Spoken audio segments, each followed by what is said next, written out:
Hey there nation, welcome to the show where we help you to play miniatures wargaming on a budget. I am Commander CheapSkate and we are back with another episode of Into the Badzones. This is a series of battle reports that is dedicated to our mini campaign for our current Necromunda Sector 7 Turf War, and this one is fought between my two friends Fresh Prince Belair as well as Odeth. Fresh Prince Belair is bringing the Iron Sights of House Orlock, while my other friend Odeth is bringing the People Eaters of the Chaos Cultists. They are fighting a Manufactorum Raid in this scenario, so with that being said, we're going to play some background music real quick. If you want to see exactly what the gangs are for this one, go ahead and pause and take a look at your own leisure. So that being said, let's get this battle report on a roll.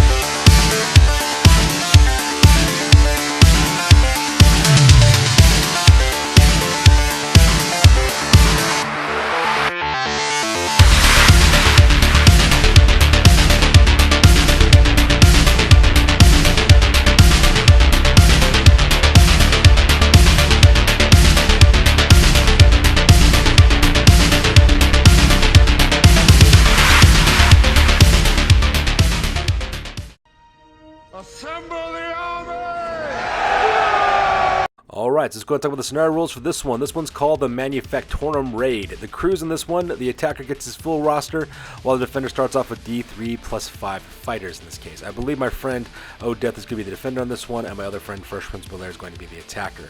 Fresh Prince Belair must plant 3 bombs on 3 different industrial sites upon the battlefield, and he rolls a D6 at the end of each round and adds a countdown marker on the bomb.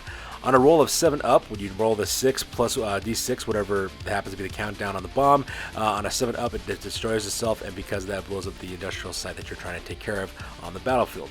The defenders on the other hand, they're trying to prevent the planting of bombs and also try to defuse those bombs at the same time. For reinforcements, the defender earns D3 random fighters during the in phase, and for the victory conditions, if all the bombs go off, the attacker wins, otherwise the defender wins. For rewards, if the defender manages to stop the attacker, the defender earns 2d6 times 10 credits.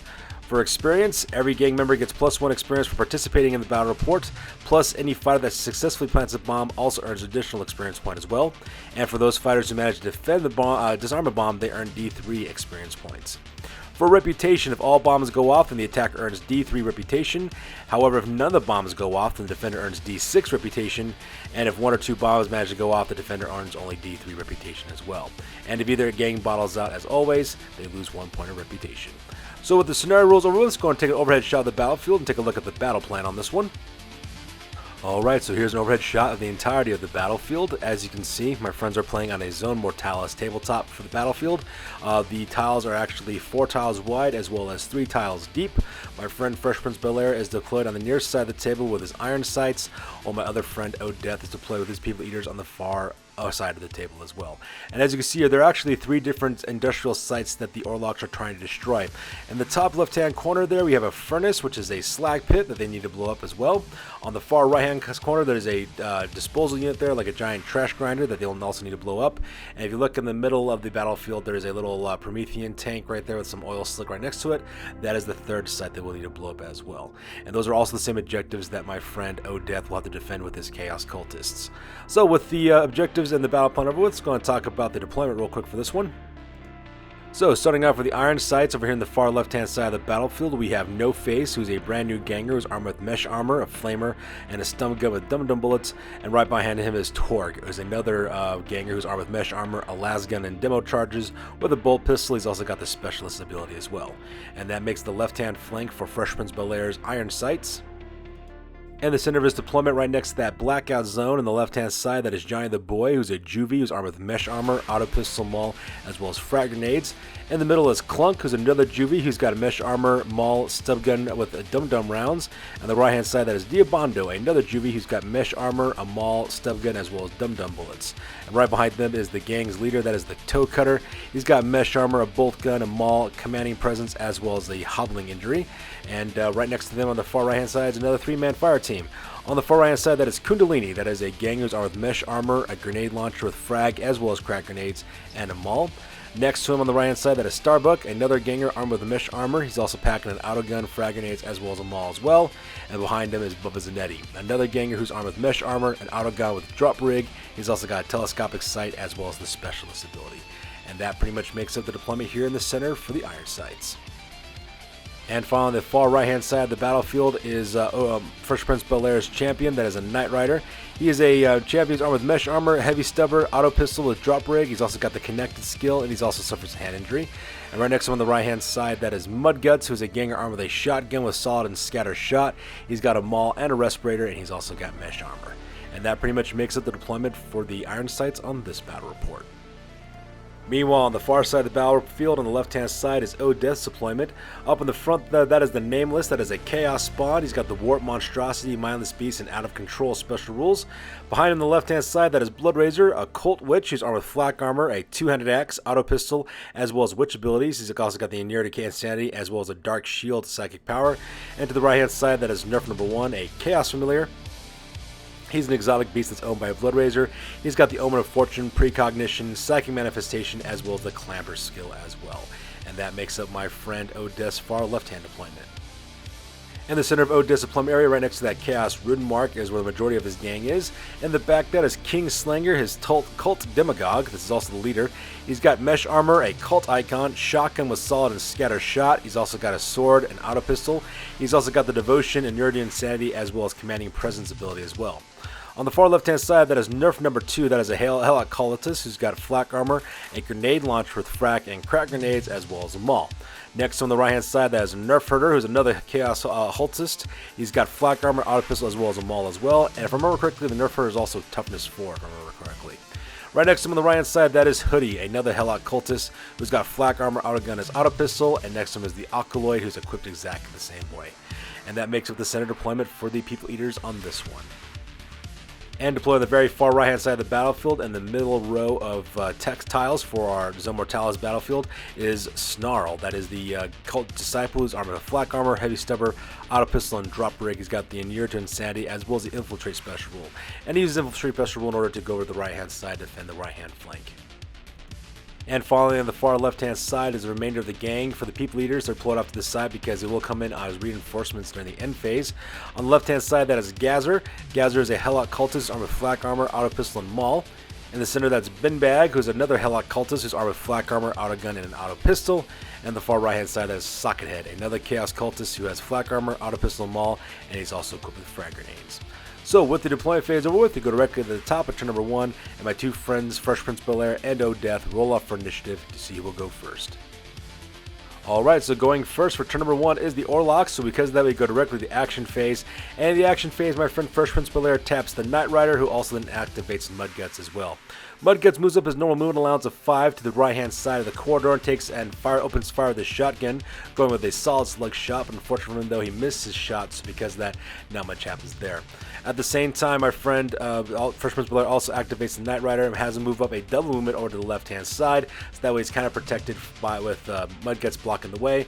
At the same time, he can take a pot shot, opening up with his heavy stubber at Snarl if he manages to come around the corner. And that makes up the action phase over here on the right-hand side. Meanwhile, across the battlefield, Odeth then activates King Slender, his cult demagogue, who also uses commanding presence ability, as well as his cult icon to activate the other 4 fighters near him as well. So because of that, the entire 5-man team actually does double movements forward, with Nerf number 2 as well as Nerf Herder heading to the left-hand side of the battlefield, while King Slender, Hoodie, as well as the Oculoid, they move directly towards the center of the battlefield through the central corridor, heading straight towards the Orlocks in order to engage those guys in combat before they get a chance to spill into the territory to blow up the Promethean stash over to the far right-hand side of them. After that, my friend Fresh Prince Bel-Air then activates the Toe Cutter, then also activates a little 3-man juvie posse that he's carrying with him as well. He sends Johnny the Boy up forward with a regular move first of all into the next chamber. He opens up with his auto pistol. He does manage to hit the Nerf Herder, but unfortunately though he's unable to wound him, so because that Nerf Herder is just temporarily pinned. At the same time, he also sends Diobanda over to the right-hand side as well to protect their right-hand advancement. At the same time, he also decides to move up and shoot with the bolt gun from the toe cutter, as well as from Clunk as well. But unfortunately for him, though, both of his shots ended up missing, and to make matters worse, he also failed ammo roll tests because of that. So because of that, these guys will need to take ammo roll checks in the next turn to see if they actually reload their guns.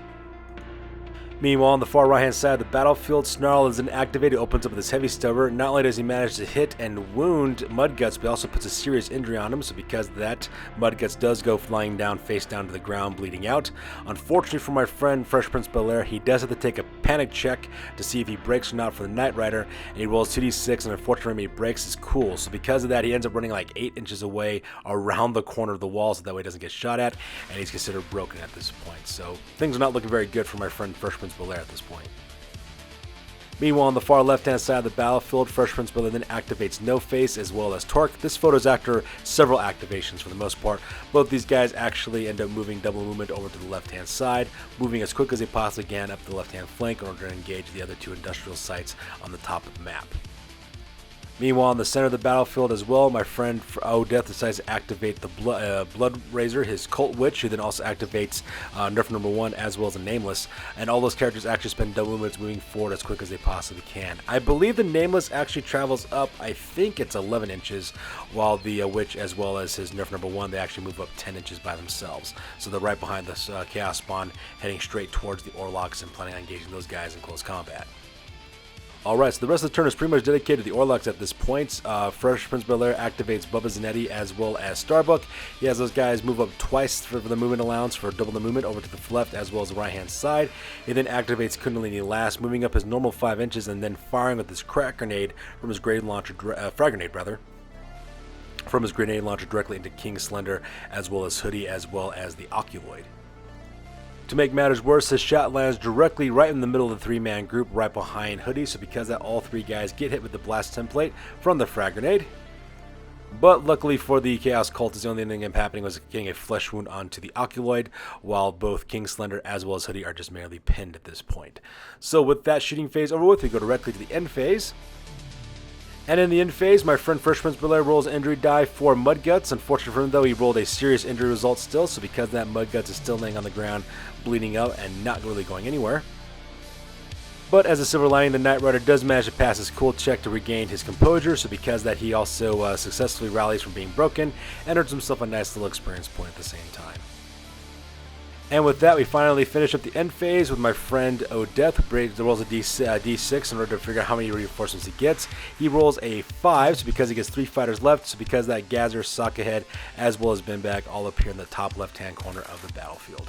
And with that being said, that takes directly to the end of turn number 1. Alright, so here's an overhead shot at the end of turn number 1 for the turn between my Orlocks as well as the Chaos Cultists, so they're fighting it out. As you can see, the Orlocks are actually pretty much moving in a line formation across the battlefield, heading towards the various objective markers on the People Eater side of the territory. You got all those fighters kind of like a straight line, moving right down from left to right across the battlefield, pushing their advance forward. Unfortunately, it looks like his assault on the far right-hand flank is pretty much hit a stalemate because Snarl is holding it down with his heavy stubber. At the same time, they're also taking some casualties, trying to cross the center lines and try to get engaged with the Chaos Cultists there in the middle. So at the end of turn number 1 over with, we go directly to the top of turn number 2, and Fresh Prince Bel-Air as well as Odeth roll off to see who has initiative. Alright, so we go directly to the top of turn number 2 for the Chaos Cultists, who managed to get the priority on this one. And the first thing that he does, of course, is activate King Slender, who then also activates all friendly fighters within 3 inches of him, up to a maximum of 4. And the first thing he does for all these guys who got pinned, he spends one of their basic actions for them to get back on their feet again, and he spends basic actions for them to start shooting back as well. He has a Nerf Herder as well as Nerf number 2 open fire on the assault team coming from the left-hand side, while King Slender, Hoodie, as well as the Oculoid, concentrated fighters coming at them at the right-hand side of the battlefield.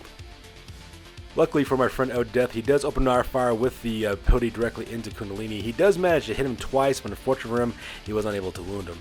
But to make matters worse, of course, he does roll a check on his ammo roll check, so because of that, he will need to spend a basic action in order to reload his gun in the next subsequent phases of the game.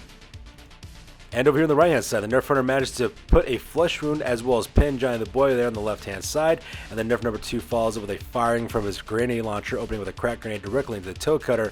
Not only does he manage to hit him, but he also managed to put a serious injury on him as well. So because of that, the leader of the Iron starts now laying on the ground, bleeding out for this point from taking a crack grenade to the chest. So, First Prince Belair then activates Kundalini, who gets back on his feet again, escaping his pin, and then spends his basic action open fire with his grenade launcher one more time, firing crack grenades directly into King Slender, the Oculoid, as well as Hoodie. And just like last time, his shot lands perfectly right between the three of them, so because of that, all three members are caught in the blast radius of the frag grenade. And he actually managed to cause some damage. He managed to put a pinning down on King Slender as well as the Oculoid, so because of that, they're both just pinned right now, so they'll be able to act. However, he puts a serious injury result directly onto Hoodie, so because that Hoodie is now laying on the ground, face down and bleeding out.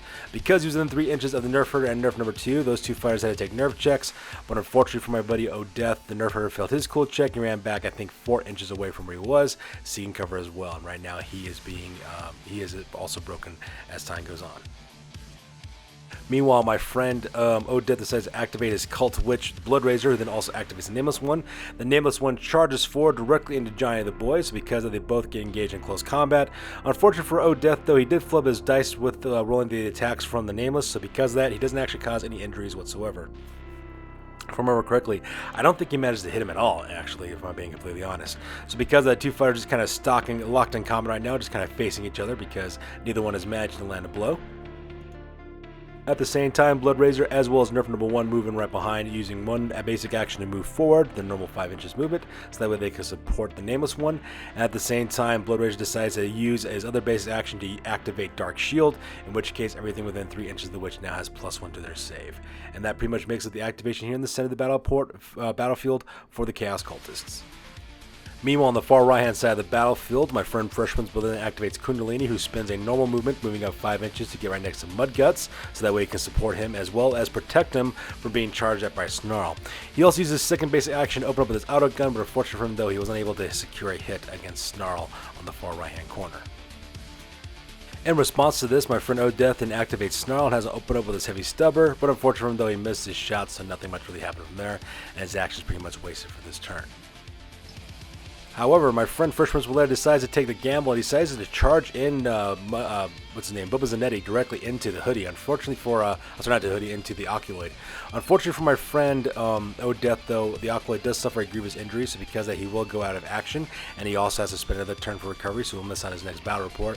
And because he put a coup de grace on that character, he does a double follow through right behind him, goes directly into Hoodie, so because that Hoodie as well as Bubba Zanetti are now engaged in close combat.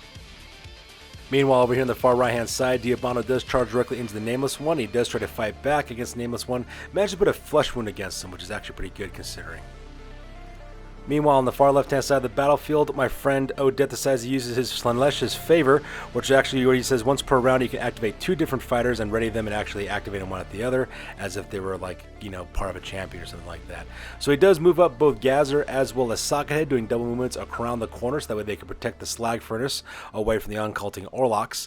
The Orlocks, however, decide to send up No Face, who moves up his normal 5-inch movement allowance, and he opens up with a Flamer, shooting directly towards Gazer and covering him in a sheet of flames. Unfortunately for First Prince Belair, though, he did manage to fail wounding Gazer as well as setting him on fire, so not much is really happening, so Gazer's now just laying on the ground being pinned at this point. At the same time, our friend O'Death then activates Binbag, who opens up with his auto gun, firing twice actually with the rapid fire dice directly into No Face, but just like No Face, though, he was unable to actually cause any wounds. All he did is manage to pin No Face for this current round, and that pretty much makes it the fighting over here on the left-hand side of the battlefield. So the next few pitches are entirely dedicated to the Orlocks because they actually have more fighters in the scenario. What ends up happening is that my friend First Prince Belair decides to charge in Clunk, so Clunk is charging directly into the Nameless One. And unfortunately for him, though, he was unable to cause any wounds directly against the Chaos Spawns. Now the Chaos Spawns are currently engaged with 3 other Juvies in close combat. Over here on the left-hand side, my friend decides to activate Torque, one of his gangers, who actually spends a double movement moving to the far right-hand side of the battlefield, so that way he can start engaging Gazer and hopefully break through and move on to the other industrial sites of the deployment area of the People Eaters. So with that being said, we go directly to the end phase, and the very first thing that ends up happening is the Nerf Herder manages to regain his cool, so because it turns 180 and he's ready to fight again, having to recover from his broken status, and also earning himself an additional experience point at the same time. The Token also managed to make a recovery, getting a flesh wound token placed on him, and he also gets back on his feet, so now he can engage in the fight just like the rest of his gang. Meanwhile, on the far right-hand side, Clunk is still wounded, and he's still seriously injured, so all he can do is lay on the ground and bleed for the most part, because he's not getting back up on his feet. So with that being said, that takes us directly to the end of turn number 2. Alright, so here's an overhead shot at the end of turn number 2. As you can see, for the Orlocks, their assault is basically being blunted at this point. Over on the left-hand side, they're actually having some problems trying to assault the left-hand side as well as the center of the battlefield, and also on the right-hand side as well. So the Orlocks are not really gaining any ground, and up to this point, the only thing they're earning is actually more injuries as time goes on. So with the end of turn number 2 over with, we go directly to the top of turn number 3, and both Fresh Prince Bel-Air and Odeth roll off for initiative to see who goes first. Alright, so that takes directly to the top of turn number 3, and the Orlocks managed to get the initiative on this one. So the very first thing that my friend Fresh Prince Bel-Air decides to do is activate his gang leader, the Toe Cutter. And using his Commanding a Presence ability, he also activates the 3 Juvies, Dio, Bondo, Giant the Boy, as well as Clunk. And the first thing he decides to do is start engaging close combat against their targets. However, by the time it was all said and done, the end result ended being that the Toe Cutter managed to put 1 wound onto Blood Razor, the Cult Witch, but that Cult Witch actually has 2 wounds. And the 3 Juvies, they managed to put 2 wounds directly onto the Nameless, but the Nameless is also packing 3 wounds as well. So nobody really goes down at this point, they're still engaged in close combat. Meanwhile, on the far right-hand side of the battlefield, Snarl gets activated next, and he charges directly into Starbuck. And not only does he manage to take that guy down in close combat, he also managed to put him out of action as well, giving him a hobbled result as a result of that. So because that Starbuck is now moving 1 inch less than he usually does. And then, of course, he does a 3-inch follow-through, goes directly into Mudguts, and he plans on finishing that guy out the next turn with a coup de grace. So, taking notice of all the chaos around him, decided to use that as a distraction. My friend Fresh Prince Bel-Air activates the Night Rider, who actually spends a double action moving into the slime of the oil spill coming from these Promethean targets and manages to plant his first bomb, earning himself a +1 to his experience point and also starting the countdown of the bomb ticker down to 1.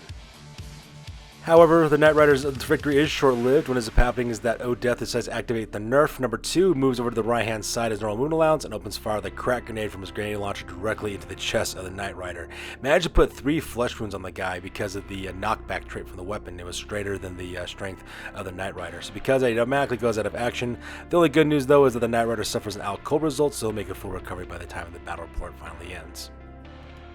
However, just after watching his champion get blasted away by a grenade launcher, my friend Fresh Prince Bel-Air gets exactly the same idea. So he moves up his Ganger Kundalini up his normal moon allowance, opens fire with his grenade launcher with a normal crack grenade round directly into the Nerf herder, Nerf number 2, manages him to put out of action and manages to put a grievous injury on that little guy as well. So vengeance is a pain when it comes flying right back to you, especially if it happens to be a crack grenade. Meanwhile, over here on the left-hand side of the battlefield, my friend Odeth decides to activate, of course, once again using Slanesh's favor, decides to activate both Sockhead as well as Gazer. Gazer gets back on his feet again and cuts through his auto pistol directly into Torque, manages to hit him twice and actually wound him twice as well, putting 2 flesh wounds on that guy. So because of that, he is now pinned with 2 flesh wounds on top of him.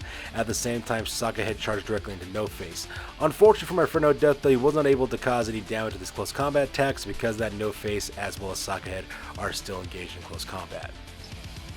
Meanwhile, combat over here in the center of the battlefield was atrocious, earning spinal injuries as well as grievous injuries for the Orlocks. In the end, Blood Razor was able to finally put down the last few wounds directly onto the Toe Cutters. Because of that, he suffers a spinal injury and he gets -1 to his strength for the rest of the campaign. And at the same time, the Nameless directs all of his attacks directly into Johnny the Boy, manages to put him out of action as well with a grievous injury result. And he also managed to put, I think, 2 flesh wounds onto Clunk at the same time when it was all said and done. So that was really, really brutal over here in the center of the battlefield. So with the turnover, we go directly to the end phase. And in the end phase, I did forget to mention this one. I forgot to mention that King Slender and the Nerf Herder, as well as Hoodie, all charged directly into Bubba Zanetti, engaged him in close combat. I forgot to mention that. They did manage to put him into serious injury. Unfortunately for him, though, they weren't able to take him out of action. So because of that, Bubba Zanetti is now laying on the ground, and he suffers a flesh wound, and he's still seriously injured as well. And the serious injury result is still taken from Mudguts as well, who's still laying on the ground bleeding out, which means in the next turn, if my friend Fresh Prince Bel-Air is not lucky, Odeth could finish him off with a coup de grace and put him out of action as well. And then finally for this turn, we raise the countdown counter for the first bomb of the Promethean stash, and increases from 1 in order to 2. So that pretty much ends up turn number 3 on this one. Alright, so here's an overhead shot of turn number 3. At the end of it, as you can see, a lot of the Orlocks are now missing on the battlefield. A lot of guys are down and seriously injured. A lot of guys went out of action as well. So things are not looking very good for my friend Fresh Prince Bel-Air. And for that reason, that takes directly to the end of the game, with the Chaos Cultists managing to snag the win on this one. So with that being said, ladies and gentlemen, we'll go directly to the after action report, because this battle report is now officially over. That's it, man. Game over, man. It's game over. Alright, so that takes directly to the post-game of the battle report. First off, we start off with the Iron Sights of House Orlock. So they suffered 4 injuries in this scenario. The Total Cutter suffered a spinal injury, losing -1 to his strength. The Night Rider got an out cold result. Starbuck got a hobbling injury, missing -1 from his wound allowance. And Giant the Boy also suffered a grievous injury as well. And he will go into recovery and miss out his next battle report. For advancements, Clunk, Diabando, as well as the Night Rider, all 3 of those guys did level up to the next level, earning +1 to their cool checks. From their territories, from their settlement, they earned 1 point reputation, as well as 40 credits, as well as 1 point reputation from their drinking hole. With the 40 credits that they earned from the merchant, they placed the entirety into their stash. Their current reputation, they earned 1 point reputation from their settlement and 1 from their drinking hole, bringing their total reputation points to 19 points in total. Their new record now is at 2 wins and 5 losses, and the new gang rating now is at 1,615 points. And finally, for the People Eaters. The People Eaters suffered 3 injuries on this one: Hoodie, Socket, as well as Nerf number 2. Hoodie and Nerf number 2 both suffered grievous injuries from the battle report, while Socket earned a grievous injury after trying to withstand the nameless Chaos spawn. For their advancements, they actually had 2 advancements. Half-Face earned +1 to his movement, and he got the bonus experience from being a member of the Bark Ritual that was done at the end of the battle report, and Nerf number 1 actually earned +1 to his strength. From their territories, from their settlement, they earned 1 point of reputation from their settlement and actually managed to hire 2 new Orlock Cultists. Those 2 guys' names are Bloodwing as well as Nerf number 3, and they also earned 50 credits as well. In the merchant phase, they earned 60 credits from the merchant from the scenario, bringing their grand total to 110 credits in total. They purchased mesh armor for both Rawr as well as Snarl, and they took the flak armor that both those champions are wearing and gave them both to Bloodwing as well as Nerf number 3. Bloodwing was equipped with a sword as well as a long rifle, while Nerf number 3 was equipped with a sword as well as a stub gun with dum-dum rounds. For the reputation, they actually earned 5 points of reputation from the scenario, as well as 1 for the reputation from their settlement, bringing their grand total to 12 reputation in all. Their new record now is at 2 wins as well as 1 loss, and the new gang rating now is at 1,840 points. Alright, so that's going to do it for this one. As always, guys, please feel free to like, comment, and or subscribe. You guys' input is invaluable to us as always. Also check us out on Facebook, Instagram, as well as blogger.com for all the latest greatest news about the hobby aspect of this channel. That's going to do it for this one, you guys. We'll catch you guys in the next one. Peace out.